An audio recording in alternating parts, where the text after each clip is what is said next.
Bonjour à toutes et à tous, je viens de recevoir un nouveau graveur laser, un graveur laser 20 watts, le Tutri. Je n'ai plus en tête le modèle, mais vous allez le voir bientôt en vidéo. Et je suis en train d'imprimer des pièces pour réparer des pièces, ou plutôt pour remplacer des pièces sur un vieux bateau. Un bateau qui a plus de 30 ans et donc pour lequel on ne trouve plus de pièces. Ça aussi, ça fera l'objet d'une vidéo. Avec la présentation de cette nouvelle imprimante, la Quidi X-Mark 3. Qui est, vous l'entendez peut-être, vous le voyez peut-être, et pour ceux qui s'intéressent à l'impression 3D, mais c'est une bête de course. Elle va à une vitesse, mais c'est incroyable. Bon, mais ça, c'est pas l'objet de la vidéo. L'objet de la vidéo d'aujourd'hui, ce sont les commentaires. Je vais essayer de répondre à des commentaires, ou plutôt, pas vraiment y répondre, mais partager avec vous, eh bien, à quoi ça sert de faire des commentaires, de laisser des commentaires sous les vidéos, et qu'est-ce que j'en retire et qu'est-ce que vous pouvez en retirer. Parce qu'une chaîne YouTube, eh bien, c'est un canal de communication. Et un canal de communication, ça veut dire qu'il y a des échanges. Il y a des échanges entre ceux qui regardent mes vidéos et moi qui les fais. Je fais des vidéos pour partager ma passion. Donc le premier des commentaires qui me va droit au cœur, c'est quand on me dit eh bien, que le message est passé, que ma passion est en train de passer. Et là, en l'occurrence, il y a quelqu'un qui m'a laissé un commentaire disant « Bonjour Philippe, mon fils de 11 ans regarde vos vidéos avec beaucoup de plaisir. C'est un grand passionné du bois et un vrai bricoleur. Alors, merci beaucoup. » Et bien, quand je vois ce genre de commentaires, je me dis que j'ai bien fait depuis 5 ans de passer du temps à expliquer, à partager ma passion du bricolage. Parce que c'est pour ça qu'on le fait. C'est pour que quelqu'un regarde et ait envie de faire la même chose et de l'améliorer et de se perfectionner. Et donc le deuxième type de commentaire qui est intéressant, c'est quand il y a des échanges. Soit on me pose des questions et j'essaye d'y répondre dans les commentaires. Des questions pour approfondir la vidéo. Ça arrive assez souvent. Je passe du temps à faire ça parce que je trouve que c'est là aussi une utilité fondamentale de YouTube, quelque chose qui permet d'être interactif. J'ai partagé quelque chose, quelqu'un l'a vu, n'a pas bien compris ou je n'ai pas bien expliqué, enfin le message n'est pas forcément bien passé, ou alors la personne qui regarde a des informations supplémentaires.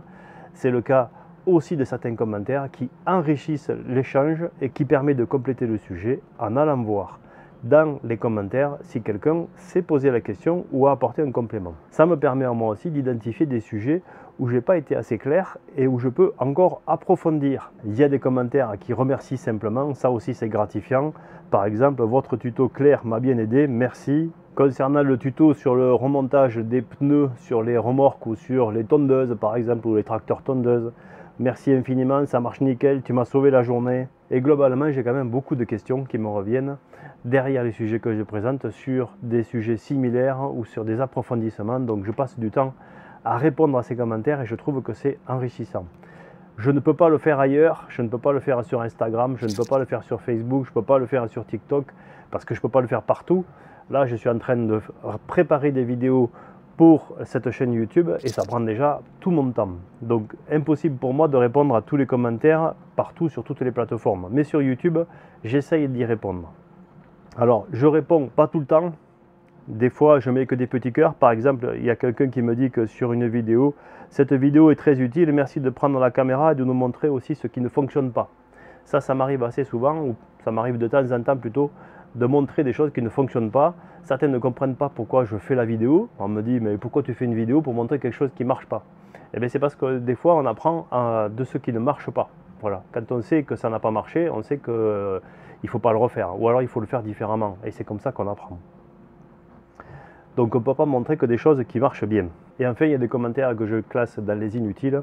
Ce sont des gens qui critiquent, qui sont jaloux parfois et qui critiquent ça pour pouvoir critiquer. Alors, moi, le seul conseil que je leur donne, c'est plutôt un proverbe d'ailleurs que je vais leur citer, c'est qu'il vaut mieux ne rien dire et passer pour un idiot que de l'ouvrir et de le confirmer. Parce que des fois, on se ridiculise en laissant certains commentaires, comme je vois là, et que je laisse. Au début, je les supprimais, maintenant je les laisse. Ça permet de garder en tête comme ça le niveau bas des commentaires. Alors j'avais envie de décerner un palmarès, de faire en quelque sorte le podium du commentaire le plus nul, mais je vais m'abstenir parce que ça sert à rien, c'est inutile. Voilà, je pense que les gens qui laissent des commentaires comme ça ne vont pas progresser d'un iota. Au contraire, ça va les fâcher. Donc comme je ne veux pas les fâcher, je préfère qu'ils aillent voir ailleurs plutôt que de s'énerver ici sur cette chaîne et qu'ils nous laissent un petit peu tranquille pour partager sur des sujets vraiment intéressants. Occuper mon temps à répondre aux questions qui me sont posées, parce qu'il y a des gens qui ont des problèmes, donc des difficultés techniques, qui pensent que je peux les aider. Ça arrive parfois que je les aide, quelque part pour moi c'est gratifiant, et passer mon temps à lire des commentaires comme ça, là, où les gens sont jaloux, ne comprennent rien, ne veulent rien comprendre, ça me prend du temps et ça ne me permet pas de répondre aux autres. Donc je ne vais pas décerner de palmarès, mais vous l'aurez compris, il y en a quelques-uns, ils sont gratinés quand même. Je vous fais voir cette imprimante parce que franchement là, elle va 2,5 fois plus vite que celle-ci. Et celle-ci, elle est pas mal, hein. Mais celle-là, je vais faire une vidéo spécifique pour comparer les deux. Je vais faire une vidéo pour la présenter, celle-là. Je vais vous faire une vidéo pour vous montrer comment imprimer un PETG. Enfin voilà, je vais parler d'impression 3D très bientôt. Je vais parler aussi de gravure laser, puisque je viens de recevoir un graveur laser. Enfin, on va rester là-dedans.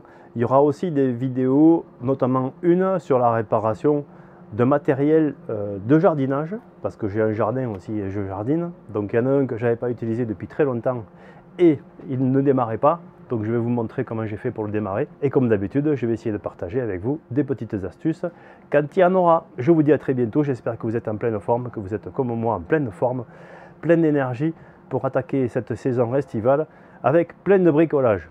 N'hésitez pas à regarder dans les playlists, vous avez déjà 500 pratiquement vidéos dans lesquelles j'ai essayé de partager cette expérience de bricolage que j'ai acquise au travers des années et que je continue à acquérir encore aujourd'hui. Allez, à très bientôt et d'ici là, soyez curieux, soyez prudents et bricolez bien.